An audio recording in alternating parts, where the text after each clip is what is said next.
Who's good, potatoes? Spin the leak here, and it's time for an additions, but it's also an addendum.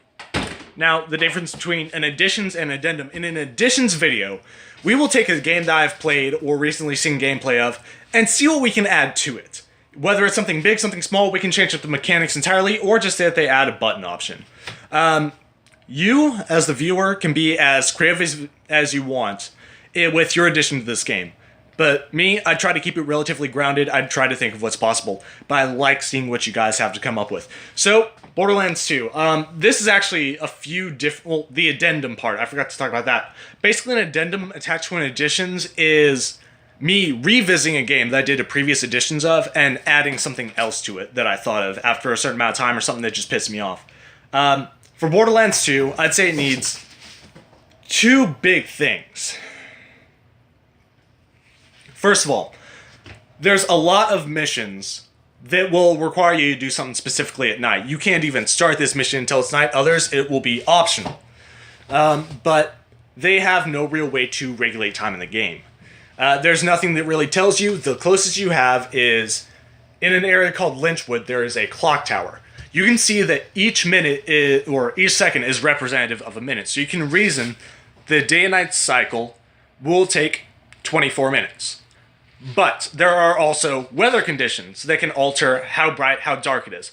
So let's say you're in Hammerlock DLC and you have to track luminescent skag urine to find this fucker. You will not be able to tell what time of day it is because it will be super bright, then super dark, and there's also passing storm clouds, and if there's something going on nearby you, well, fuck. Another thing, specifically because of this mission, they need to show in area waypoints, instead of just giving you the area waypoint, how high or low it is. That one area, it'll have you go to the entrance of the map. Specifically the mission I was just talking about. It'll have you go to the entrance of the map. But there's actually an area below it that you wouldn't know about unless you've sat around for 3 or 4 fucking hours. Wondering if you were just waiting till night or what, and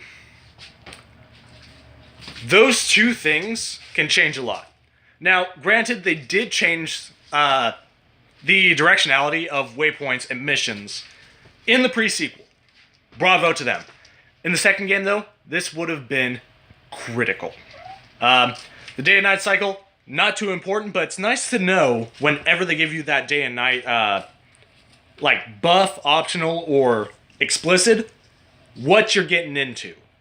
It'd be nice to know, hey, you know, there's a built-in clock on my HUD. I have to wait until night, and night doesn't start until like 5 minutes, so I can just chill out around this area. Or, well, it's the middle of the night. It's like I got maybe 19 minutes to kill. Why not?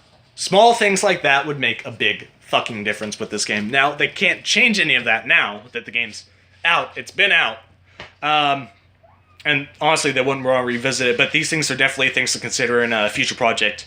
Like the much-anticipated Borderlands 3, which I still really haven't heard any news of.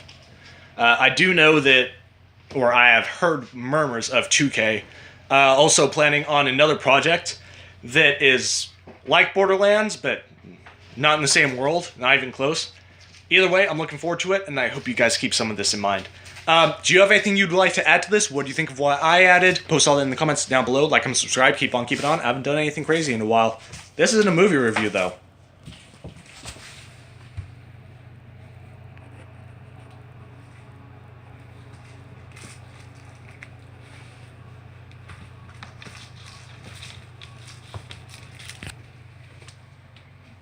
Does that work? Glare! Does that work? Whatever. Like, comment, subscribe. Keep on keeping on.